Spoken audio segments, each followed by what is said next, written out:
जय माँ सरस्वती। आप सभी को बसंत पंचमी की ढेरों शुभकामनाएं। आज हम बात करेंगे बसंत पंचमी पूजन की। माँ शारदा का पूजन, माँ सरस्वती का पूजन सभी को करना चाहिए। जिनके घर में बच्चे हैं उनको अपने बच्चों से करवाना चाहिए, जिससे कि माँ सरस्वती के आशीर्वाद से उन्हें अच्छी शिक्षा दीक्षा मिले, उनकी बुद्धि अच्छी हो। यदि आप कारोबार में हैं, व्यापार में हैं, नौकरी पेशा हैं, तो आपको भी माँ शारदा का पूजन करना चाहिए। इससे आपको कारोबार में उन्नति मिलेगी, व्यापार में उन्नति मिलेगी। क्यों? क्योंकि बुद्धि और विद्या की आवश्यकता तो हर जगह पर है। आप विद्यार्थी हैं तो भी आपको चाहिए, जब आप कारोबार में हैं तो भी आपको चाहिए, जब आप नौकरी पेशा में हैं तो भी आपको बुद्धि और विद्या की आवश्यकता होती है। इसीलिए आप सभी को अपने घर में आने वाली बसंत पंचमी पर माँ सरस्वती, माँ शारदे का पूजन करना चाहिए। आज हम आपके लिए लेके आए हैं बहुत ही सरल पूजा विधि, जिससे आप अपने घर में माँ सरस्वती, माँ शारदे का पूजन कर पाएंगे। इस विधि से यदि आप पूजन करते हैं तो माँ प्रसन्न होंगी और माता के आशीर्वाद से आपके जीवन में कभी किसी प्रकार का संकट नहीं आएगा, कभी किसी प्रकार की आर्थिक परेशानी नहीं आएगी, कभी आपको बुद्धि और विद्या के लिए परेशान नहीं होना पड़ेगा। आपको कुशाग्र बुद्धि मिलेगी, आपका दिमाग सदा स्वच्छंद रहेगा, स्वस्थ रहेगा, तीव्र रहेगा, तेज रहेगा। आपके घर में जो बच्चे हैं उनका पढ़ाई में मन लगेगा, उनकी शिक्षा दीक्षा अच्छी होगी, और पढ़ाई में मन लगेगा, शिक्षा दीक्षा अच्छी होगी तो आगे अच्छी नौकरी और अच्छा व्यवसाय भी कर पाएंगे। इसलिए माँ शारदे का आशीर्वाद लेने के लिए आपको अवश्य ही आने वाली बसंत पंचमी पर पूजा करनी चाहिए, आराधना करनी चाहिए। केवल थोड़ा सा समय निकालना है, पूजन कर लीजिए। हम ना आपको व्रत करने की सलाह दे रहे हैं, ना कहीं अन्य स्थान पर जाकर दर्शन करने की। केवल घर पर ही आप पूजन कर लीजिए। विधि आपको हम बता देते हैं। संपूर्ण शास्त्रीय विधि है और सामग्री भी वही होगी जो आपके घरों में होती है। अधिक करने की आवश्यकता आपको नहीं लगेगी। बहुत ही सरल पूजन विधि है जो सभी को बड़े आराम से समझ भी आ जाएगी। तो बात करेंगे कि कब करनी है आपको पूजा, और किस दिन है बसंत पंचमी, कैसे करनी है पूजा, और साथ ही बच्चों के लिए बताएंगे, सबके लिए बताएंगे वो मंत्र जिससे आराधना यदि करते हैं तो माँ सरस्वती के आशीर्वाद से उनकी बुद्धि तेज होती है, तीव्र होती है। वीडियो आरंभ करते हैं। माँ सरस्वती का आशीर्वाद प्राप्त करने के लिए, अच्छी बुद्धि, अच्छी विद्या अपने बच्चों के लिए प्राप्त करने के लिए कमेंट बॉक्स में अवश्य लिखें जय माँ सरस्वती। ओम सरस्वती देव्याय नमः। जब भी आप इस मंत्र को लिखेंगे तो माँ सरस्वती के आशीर्वाद से आपकी बुद्धि तीव्र होगी, आपकी संतान को अच्छी बुद्धि, अच्छी विद्या प्राप्त होगी। आइए जानकारी आरंभ करते हैं। बसंत पंचमी माँ सरस्वती को समर्पित यह दिन विद्यार्थियों के लिए और कला के क्षेत्र से संबंधित लोगों के लिए बहुत ही महत्वपूर्ण होता है।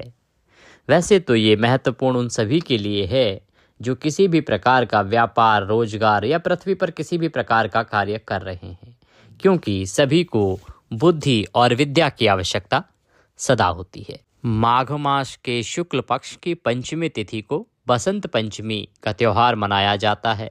माँ सरस्वती की पूजा की जाती है, आराधना की जाती है।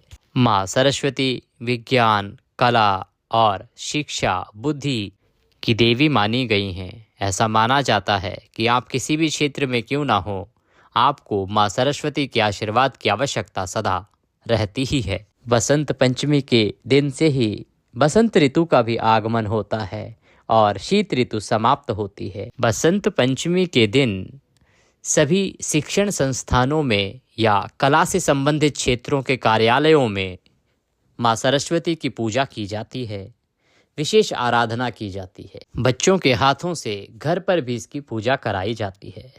तो आज हम आपको बता रहे हैं कि कैसे आपको विधिवत अपने घर पर पूजन करना है, बच्चों से करवाना है, स्वयं भी करना है। बसंत पंचमी के दिन आपको सूर्योदय से पहले उठना चाहिए। उठने के बाद स्नान आदि करने के बाद स्वच्छ वस्त्र धारण करें। स्वच्छ वस्त्रों में यदि आपके पास पीले रंग का वस्त्र हो तो वह और भी उत्तम होता है। आपको पीले रंग के वस्त्र धारण करने चाहिए, पहनने चाहिए। आप अपने घर के मुख्य द्वार पर अगर संभव हो तो रंगोली बनाइए। अगर नहीं संभव है तो कोई बात नहीं। आइए पूजन आरंभ करते हैं। यदि आप रंगोली बना पाते हैं तो जहां आपने पूजन करना है, पूजा की चौकी लगानी है, उस स्थान पर रंगोली बनाएं। ना बना पाएँ तो कोई बात नहीं, थोड़े से अक्षत वहां पर रख दें और उसके ऊपर चौकी को रख दीजिए। लकड़ी की जो चौकी होती है, उस चौकी के ऊपर पीला वस्त्र बिछाइए। पीला वस्त्र बिछाने के बाद अब हम एक एक करके पूजन की सामग्री रखेंगे और पूजन आरंभ करेंगे। चौकी पर जो हमने कपड़ा बिछाया है पीला, यदि पीला ना हो तो आप सफ़ेद कपड़ा भी बिछा सकते हैं। पूजन का जो विधान है ना, वो सुबह सवेरे का है, अर्थात सुबह सुबह का है। परंतु यदि किसी कारणवश आप सुबह सुबह नहीं कर पाते हैं तो आप दोपहर को भी पूजा कर सकते हैं। शुभ मुहूर्त और किस दिन की जानी है माँ सरस्वती की पूजा, ये आपको हम बाद में बताएंगे। अभी हम पूजन आरंभ करते हैं। तो चौकी के ऊपर सबसे पहले माता की तस्वीर को स्थापित करेंगे।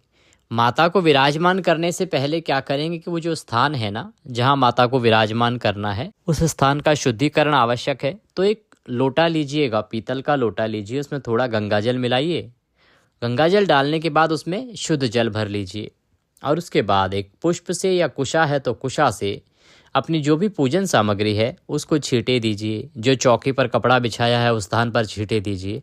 इससे उस सभी सामग्री का और उस स्थान का पवित्रीकरण हो जाएगा। अब जहाँ माता की तस्वीर आपने रखनी है ना, वहाँ पर थोड़े से अक्षत चावल रख दीजिए। ये आप माता को आसन दे रहे हैं और उसके ऊपर से वह तस्वीर माता की स्थापित कर दीजिए। माँ सरस्वती के साथ ही आपको गणेश जी की स्थापना भी अवश्य करनी है। गणेश जी का पूजन भी आपको साथ में करना चाहिए। तो इसी प्रकार से थोड़े से अक्षत रखिए और गणेश जी की जो भी प्रतिमा आपके पास है वह उसके ऊपर स्थापित कर दीजिए। इसके साथ ही माता के सीधे साइड में, राइट हैंड साइड में कलश स्थापित करेंगे। कलश स्थापित करने के लिए पहले वहाँ चावल रखिए। अगर संभव है ना तो उससे अष्टदल कमल बना दीजिए, या आपके पास रंगोली आदि कोई चीज़ है तो आप रंग डाल के भी आकर्षक कलर से एक अष्टदल कमल बना सकते हैं चावलों में मिला के। और उसके बाद लोटा लीजिएगा पीतल का। पीतल के लोटे में थोड़ा गंगाजल पहले डालिएगा, फिर शुद्ध जल भरिएगा और उसके अंदर जो सामग्री डालेंगे उसमें एक सिक्का डालिएगा, एक सुपारी डालिएगा और साबुत हल्दी आपने डालनी है। फिर 7 पत्ते लीजिएगा आम के ना हो तो अशोक के पत्ते ले लीजिएगा, वो लगाइएगा और एक पूर्ण पात्र लीजिएगा, उसको चावलों से भर दीजिएगा। पूर्ण पात्र क्या, ऊपर जो ढक्कन आता है ना कलश के ऊपर रखने के लिए, तो उसमें थोड़े चावल भर लीजिएगा और वो 7 पत्ते लगा के कलश पर और उसको स्थापित कर दीजिएगा। इसके बाद आप श्री कलश स्थापित करेंगे। श्री कलश के लिए आप एक नारियल लीजिएगा, जटा वाला नारियल जिसमें पानी हो, पानी वाला, सूखा नारियल नहीं लेना है। उस पर वस्त्र लपेटिएगा। पीला वस्त्र हो तो पीला वस्त्र लपेटिए, पीला नहीं है तो सफ़ेद लपेटिएगा। अगर वस्त्र ना होना तो आप जो मौली आती है हाथ में बांधने के लिए, कलावा भी कहते हैं कुछ स्थानों पर उसे, तो मौली लपेट दीजिएगा। मौली लपेट के उसको पूर्ण पात्र के ऊपर रखिएगा और वह स्थापित कर दीजिएगा।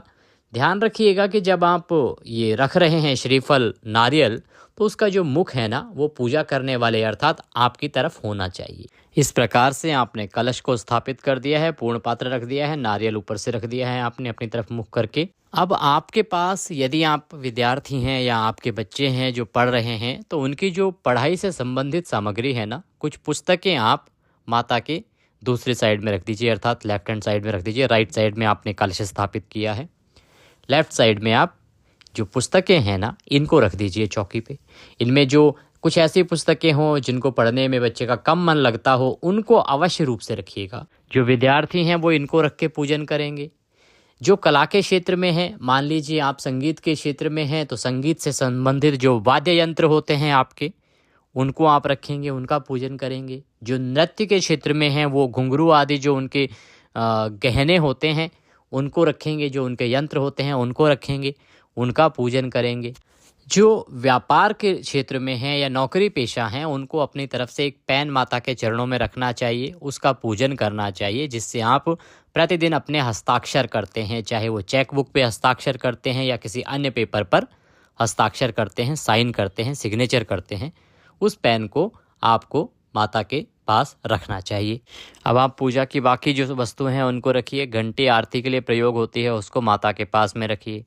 अब आप धूप रखिए और दीप रखिए, घी का दिया। घी का दिया जब आप रखेंगे ना जोत, तो उसके नीचे आप अक्षत अवश्य रखिएगा आसन के रूप में, और उसके ऊपर आप जोत रखिएगा। ये एक अग्नि साक्षी हैं, ये अग्निदेव हैं जो हमारी पूजा के साक्षी होंगे, ये साक्षी देव रहेंगे, इसीलिए इनको उठाना नहीं होता है। तो आप इनको स्थान देंगे, पहले आसन देंगे, आसन के रूप में अक्षत रखिए, उसके ऊपर से दिया रख दीजिए। अब हम सबसे पहले दीपक को प्रज्वलित करेंगे। आप दीपक जलाइए, धूप जला दीजिए। इसके बाद अब पूजन आरंभ करते हैं। तो सबसे पहले आप जो शुद्ध जल आपने भरा है लोटे में, उससे छींटे दीजिए, सभी को स्नान कराइए। एक प्रकार से आप एक सांकेतिक स्नान करा रहे हैं छींटे देते हुए। आप माँ सरस्वती को छींटे दीजिए, गणेश जी को, कलश को, सभी स्थान पर छींटे दीजिए। छींटे देने के बाद अब आप तिलक करेंगे। माँ सरस्वती को तिलक कीजिए, अक्षत लगाइए। गणेश जी को तिलक कीजिए, अक्षत लगाइए। कलश को आपने अगर पहले ही उस पर स्वास्तिक बना दिया है तो बहुत उत्तम है, अन्यथा 5 बिंदियाँ अवश्य लगाइएगा कलश के ऊपर। नारियल जो आपने श्रीफल रखा है उसको तिलक कीजिए, अक्षत लगाइए। अब आप वस्त्र अर्पित करेंगे। वस्त्र अर्पित करने के लिए आप कलावा आपको जो रखा है आपने, मौली जिसे कहते हैं, तो आप मौली का एक टुकड़ा तोड़िए, माँ सरस्वती को अर्पित कीजिए, गणेश जी को अर्पित कीजिए, कलश देव को अर्पित कीजिए। ये आप वस्त्र अर्पित कर रहे हैं। अगर आपके पास संभव हो तो जनेऊ भी लीजिएगा और वह गणेश जी को पहनाइएगा। जनेऊ लीजिएगा, अगर जनेऊ ना हो तो जो आपने मौली ली है ना, मौली की 5 लेयर बना लीजिएगा और उसको जनेऊ का रूप देके वह गणेश जी को अर्पित कीजिएगा। आपके पास यदि चुनरी हो तो माता को पीले रंग की चुनरी उड़ाइए, पीले रंग की ना हो तो लाल रंग की चुनरी भी आप माता को उड़ा सकते हैं। इस प्रकार से माता को चुनरी उड़ाइए। अब आप माता को माला पहनाइए। सफ़ेद पुष्प की माला आपको माँ सरस्वती के लिए लानी चाहिए और पहनानी चाहिए। गणेश जी को पुष्प अर्पित कीजिए, माला है तो माला पहनाइए। कलश देव को माला अर्पित कीजिए अगर माला है तो, और पुष्प हैं तो पुष्प अर्पित कीजिए। हमारे जो साक्षी देव हैं, जो आपने दीपक प्रज्वलित किया है, तो अग्निदेव हैं, उन्हें भी तिलक लगाइए, अक्षत लगाइए, माल्यार्पण कीजिए, पुष्प अर्पित कीजिए। बसंत पंचमी का ये दिन बहुत पावन दिन है। आप शायद ही जानते होंगे कि ये वो दिन है जिस दिन श्री रामचंद्र जी माता शबरी के आश्रम में गए थे और माता शबरी के झूठे बेर खाए थे। बसंत पंचमी के दिन से शिक्षा का शुभारंभ करना प्राचीन काल से परंपरा रही है। इस दिन से जब भी बच्चों का शिक्षण दीक्षण आरंभ कराया जाता है ना, तो वह बालक बुद्धिमान होता है, पराक्रमी होता है और दूर दूर तक उसकी ख्याति फैल जाती है। इसीलिए यदि आपके घर में कोई छोटा बच्चा है जिसकी शिक्षा दीक्षा आरंभ करनी है तो बसंत पंचमी को चुनिएगा। ये दिन बहुत ही उत्तम दिन है किसी भी बच्चे की शिक्षा दीक्षा आरंभ कराने के लिए। आइए पूजा में आगे बढ़ते हैं। इसके बाद आप माता को मोर पंख यदि आपके पास हो ना, तो 5 मोर पंख अर्पित कीजिएगा। माता को 5 मोर पंख चढ़ाइएगा। गणेश जी को 21 दूर्वा आपको अर्पित करने चाहिए, लाल गुलाब के साथ 21 दूर्वा अर्पित कीजिएगा गणेश जी महाराज को। अब माता को हम श्रृंगार की सामग्री अर्पित करेंगे। आपका जो भी श्रृंगार की सामग्री हो वह श्रृंगार का सामान माता को अर्पित कीजिएगा, माँ सरस्वती को अर्पित कीजिएगा। अब हम भोग लगाएंगे। भोग लगाएंगे किस चीज़ से? माँ सरस्वती को पीले चावल का भोग लगता है, मीठे चावल बनते हैं पीले, मीठे पीले चावल का भोग लगाइए, या आप हलवे का भोग भी लगा सकते हैं। हलवे का रंग भी पीला होना चाहिए। तो माता को भोग लगाएंगे। भोग लगा के माता को जलाचमनी कराएंगे। जलाचमनी कराइए। इस प्रकार से ये पूजा होती है। अब हम आगे पूजा में बढ़ें उससे पहले हमें अपनी जो पूजा की सामग्री है ना, उसकी भी पूजा करनी है। तो पूजा की जो हमारी सामग्री है, आपने पुस्तकें रखी हैं तो पुस्तकों को तिलक कीजिए। आपने पेन रखा है तो पेन को तिलक कीजिए, या अन्य आपने कोई वाद्य यंत्र आदि कुछ रखा है तो उन सबको तिलक कीजिए। आप बारी बारी से सबको तिलक कीजिए। अक्षत लगाइए, चावल लगाइए, उनको चावल लगाइए, पुष्प अर्पित कीजिए, फूल अर्पित कीजिए। इस प्रकार से उनका पूजन करेंगे। अब आपने माता को भोग लगा दिया। इसके बाद आप पीली हल्दी की गांठ अगर आपके पास है ना, तो 2 गांठ आप माँ सरस्वती को अर्पित कीजिएगा। इससे माँ प्रसन्न होती हैं। माता की पूजा में 2 हल्दी गांठ का विधान बताया गया है। इसके बाद माँ को आप पान अर्पित कर सकते हैं और फिर आप अबीर और गुलाल लगाकर पुष्प अर्पित कीजिए। माता को आप अबीर और गुलाल अर्पित करेंगे और उसके बाद आप दक्षिणा अर्पित करेंगे। इस प्रकार ये जो पूजा है यहाँ पर पूर्ण होगी। पूजा करने के बाद आपको माता की आरती करनी है, आरती उतारनी है। तो आरती जो आपने जो दिया जला रखा है ना, उससे नहीं करेंगे। लोग ये गलती करते हैं कि आपका जो दीपक आपने जलाया है उसी से आप आरती उतार देते हैं। ये उचित नहीं है। वो तो अग्नि देव हैं जिनकी हम पूजा कर रहे हैं वहाँ पर। आरती के लिए आपको अलग से दीपक जलाना चाहिए। कपूर है तो कपूर से आपको आरती करनी चाहिए। आरती करने के बाद हम पुष्पांजलि करेंगे। देखिए, आरती आप स्वयं कर सकते हैं, इसीलिए हम यहाँ गा नहीं रहे हैं, अन्यथा वीडियो बहुत लंबा हो जाएगा। अब हम पुष्पांजलि करेंगे, इसके बाद पूजन समाप्त होगा। तो पुष्पांजलि एक आवश्यक प्रक्रिया होती है किसी भी पूजा पाठ की। तो हाथों में पुष्प ले लीजिए और पुष्प लेके खड़े होके माता से प्रार्थना कीजिए। त्वमेव माता च पिता त्वमेव बंधुश्च सखा त्वमेव विद्या द्रविणं त्वमेव सर्वं मम देव। हे परमात्मा ने, आप ही मेरी माँ हैं, आप ही मेरे पिता हैं, आप ही मेरे भाई हैं, आप ही मेरे मित्र हैं, आप ही मेरे ज्ञान अर्थात विद्या हैं, आप ही मेरा धन संपदा पराक्रम सामर्थ्य हैं। हे देवाधिदेव, हे माँ आदिशक्ति, हे जगदम्बे, हे माँ सरस्वती, आप ही मेरे सर्वस्व हो। मंत्रहीनम क्रियाहीनम भक्तिहीनम सुरेश्वरी, यत् पूजितं मया देवो परिपूर्णं तदस्तु मे। यदक्षरपदभ्रष्टं मात्राहीनं च यद्भवे तत्सर्वक्षम्यतां देवो प्रसीदाय परमेश्वरी। आवाहनं न जानामि विसर्जनं, पूजां चैवं न जानामि क्षम्यतां परमेश्वरी। हे माँ, न हम आपका आवाहन जानते हैं, न पूजन जानते हैं, न विसर्जन जानते हैं, न हमें आपकी पूजा की विधि ज्ञात है, न भोग ज्ञात है। हम तो अज्ञानी जीव हैं माँ। जैसी बन पड़ी है वैसी सेवा आपके श्री चरणों की है। इसमें जाने अनजाने में हमसे कोई गलती, कोई त्रुटि, कोई भूल हो गई हो तो हमें क्षमा कीजिएगा। आप दया सिंधु हैं, हम आपके दर के भिखारी हैं। हे माँ, हमारे ऊपर सदा प्रसन्न रहिएगा। हमारी जाने अनजाने की गलतियों को क्षमा कीजिएगा और यह पूजा जैसी टूटी फूटी पूजा हो पाई है वैसी हमने की है, इसे स्वीकार कीजिएगा। हमारे ऊपर सदा आशीर्वाद बनाए रखिएगा, हमारे बच्चों पर सदा आशीर्वाद बनाए रखिएगा कि सदा वो विद्यावान रहें, बुद्धिवान रहें, सदा वो खूब पढ़े लिखें और आगे बढ़ें, जीवन में तरक्की करें, कार्य क्षेत्र में, कार्यालय में, रोजगार में, हर जगह वह अपनी बुद्धि का सही प्रयोग कर पाएं। इसके निमित्त माँ आपको अर्पित करने के लिए हमारे पास कुछ नहीं है। तन मन धन सब कुछ आप ही का है। हमारे पास क्या है? मालती मलका जाति सत्पत्रांधि संयुक्तम पुष्पांजलि मया दत्ताम ग्रहणाम परमेश्वरी। हे माँ, ये पत्र पुष्प की भेंट है, इसे आप स्वीकार करें और वह पुष्प माता के चरणों में अर्पित कर दीजिए। बोलिए सरस्वती मात की जय। इस प्रकार से ये विधि है माँ सरस्वती की पूजन की। ऐसे आप अपने घर में पूजन कर सकते हैं। इस प्रकार से पूजन करेंगे तो माँ सरस्वती अवश्य ही प्रसन्न होंगी और उनके आशीर्वाद से आपके जीवन में मंगल ही मंगल होगा।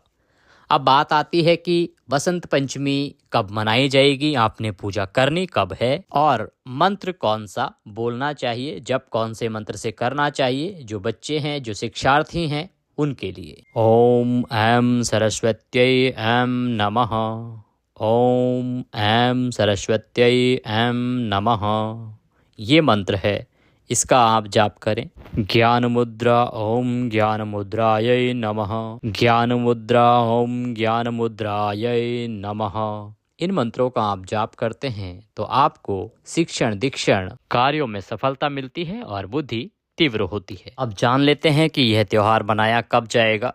तो बसंत पंचमी का जो त्योहार है वो हर साल माघ माह के शुक्ल पक्ष की पंचमी तिथि को मनाया जाता है। पंचमी तिथि आरंभ हो रही है 2 फरवरी को सुबह 9:14 पर और 3 फरवरी को सुबह 6:52 पर समाप्त होगी। ऐसे में सूर्य के मुख से दोनों ही दिन पंचमी नहीं है। अगर हम 2 फरवरी की बात करें तो सूर्योदय के बाद 9:14 पर आ रही है। 3 फरवरी की बात करें तो सूर्योदय से पहले ही वह समाप्त हो जा रही है। इसीलिए बसंत पंचमी का जो त्यौहार है वो शास्त्रीय गणना के अनुसार 2 फरवरी को मनाया जाएगा। आप बसंत पंचमी की शुरुआत के साथ ही 12:34 तक पूजन कर सकते हैं। यह शुभ समय रहेगा। कुछ लोग सुबह सुबह भी आपको बता रहे होंगे कि पूजन कीजिए, तो हम आपको बताएं कि सुबह के समय में बसंत पंचमी पर भद्रा रहेगी। भद्रा रहने के कारण आप सुबह 9:14 से पहले पूजन आरंभ ना कीजिएगा। भद्रा सुबह 7:08 पर आरंभ होगी सूर्योदय के साथ और 9:14 तक रहेगी। इसीलिए आप 9:14 के बाद ही अपने घर में, कार्यालय में या जो आपका क्षेत्र है, विद्यालय आदि, वहां पर पूजन कीजिएगा। वीडियो जरा सा भी अच्छा लगा हो तो उसे लाइक अवश्य कीजिएगा। बड़ी मेहनत के साथ हम रिसर्च वर्क करके आपके लिए वीडियो बनाते हैं। आपका एक लाइक हमारे लिए बहुत महत्वपूर्ण होता है। माँ सरस्वती का आशीर्वाद प्राप्त करने के लिए अवश्य लिखें ओम सरस्वते नमः। जय माँ सरस्वती। चैनल पर नए हैं तो चैनल को सब्सक्राइब करते जाइए, जिससे कि सभी शास्त्र अनुसार जानकारियाँ आपको समय से प्राप्त होती रहें। जय माँ सरस्वती।